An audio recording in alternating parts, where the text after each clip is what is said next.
오늘 시장 어렵습니다. 종목별로도 상당히 다른 움직임 나타내는데 이뿐만 아니라 전체적으로 시장도 점차 뒷걸음질 칩니다. 양시장 나란히 낙폭이 1%까지 확대됐고요. 원달러 환율은 스멀스멀 조금 더 오르면서 1,336원 가 있습니다.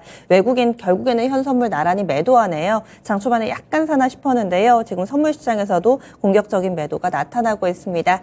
시장 어떻게 대응을 해봐야 될까요? 포트폴리오 운용 전략 알아보는 시간 전략 체크인입니다. 오늘은 메리츠증권의 이희권 지점장 포트폴리오 보겠습니다. 안녕하세요.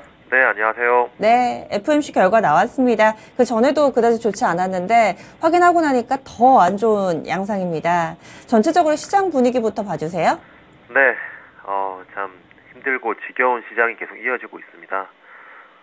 시장이 조정을 받은 지 거의 2년 정도 지났죠. 크게 바닥은 보이긴 했지만 거의 1년 반 동안 금리 그리고 물가가 시장의 방목을 계속 잡았습니다. 그래서 금리가 오르고 물가가 오르면서 시장을 조정을 받는, 경기는 기대했던 것 이상으로 타이트하게 좋은 상황이지만 금리에 의한 유동성 축소가 시장에 계속 영향을 주고 있습니다. 그래서 지겨울 수도 있는데 그 지겨움을 뒤로한 채로 계속 시장은 영향을 받고 있고요.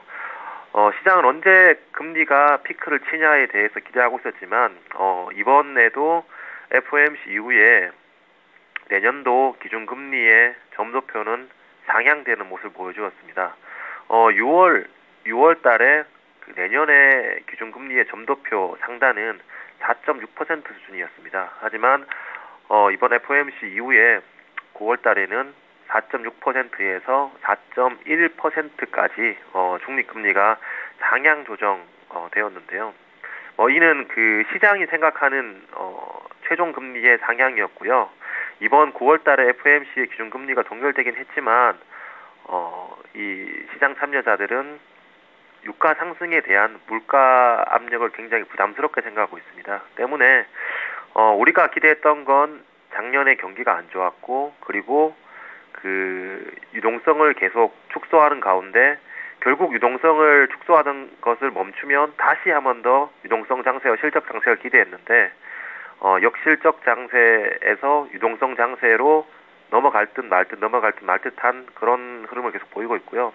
아쉽게도 그 9월 달에 파월 의장이 굉장히 매파적인 발언을 했기 때문에 그 매파적인 발언을 흡수할 때까지 시장은 조정이 불가피하다라고 생각되고 있고, 여기에 추석 연휴 그리고 추석 연휴 이후에 매년 연말이면 펀더멘탈 외적으로 시장의 발목을 잡았었던 이슈죠. 대주주 양도세 부담이 있기 때문에 특히 이 유동성이 풀리는 구간이 아니라 유동성이 회수되는 구간에서는 밸류에이션으로 그 먼저 반영한 종목들, 최근에 그 소프트웨어 AI라든가 의료 AI, 로봇 같은 경우에 분명 미래가 열릴 산업이긴 하지만 무분별하게 밸류에이션을 당긴 부분이 있기 때문에 이런 종목들 위주로 좀 시장의 그 쉬어감이 필요한 시기다라고 생각됩니다.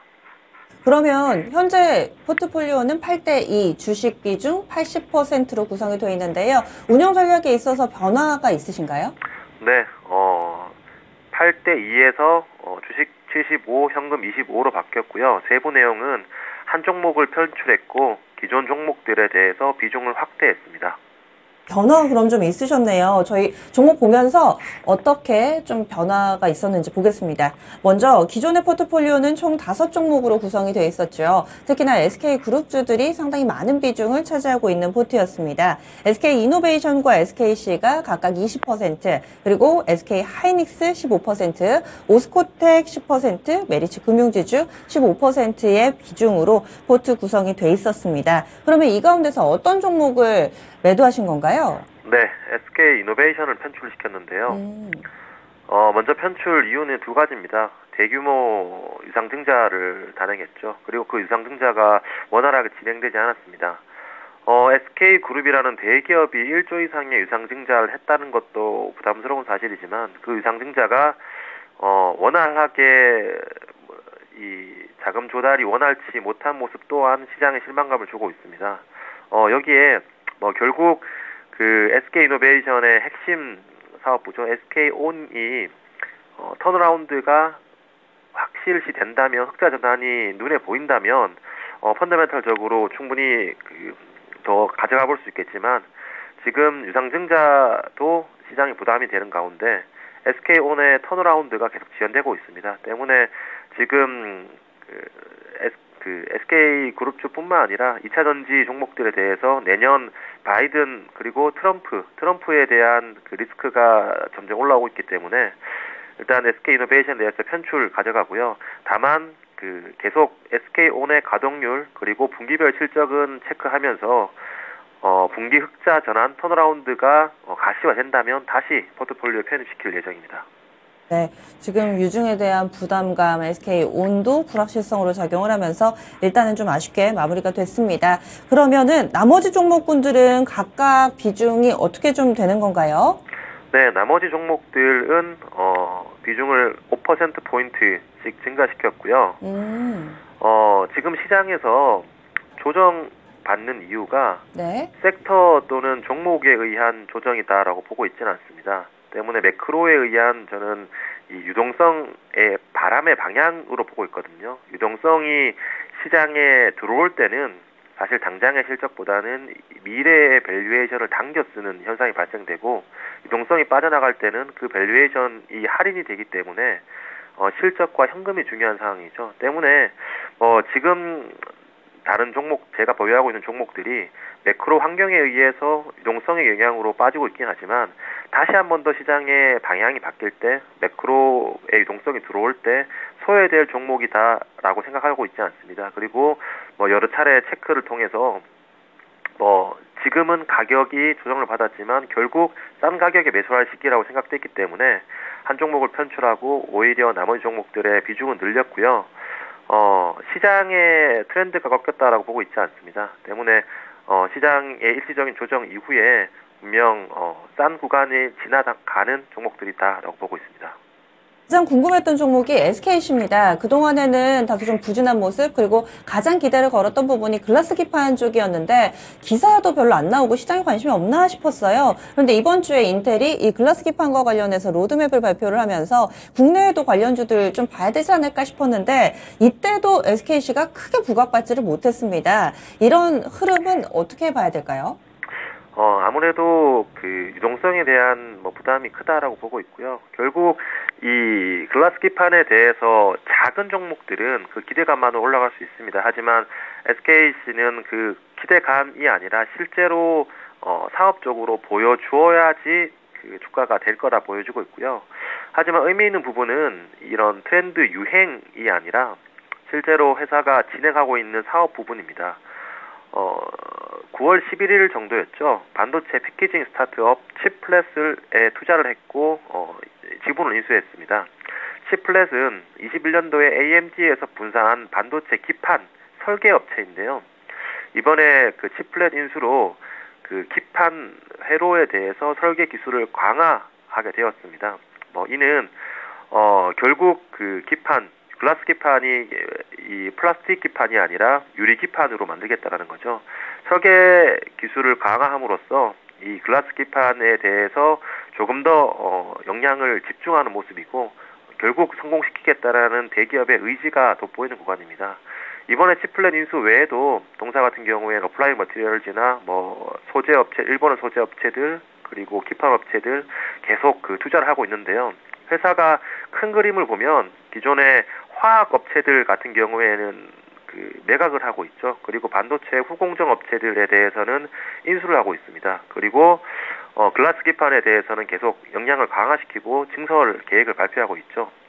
SKC는 과거에 비디오 테이프 회사였습니다. 하지만 화학업체로 변모했고요. 그 화학업체 이후에 2차 전지 회사로 변모했습니다. 그리고 2차 전지에서 지금 반도체 기판 업체로 변모하고 있는 상황입니다. 때문에 밸류에이션을 계속해서 변신해가는, 높여가는 그런 기업이고요.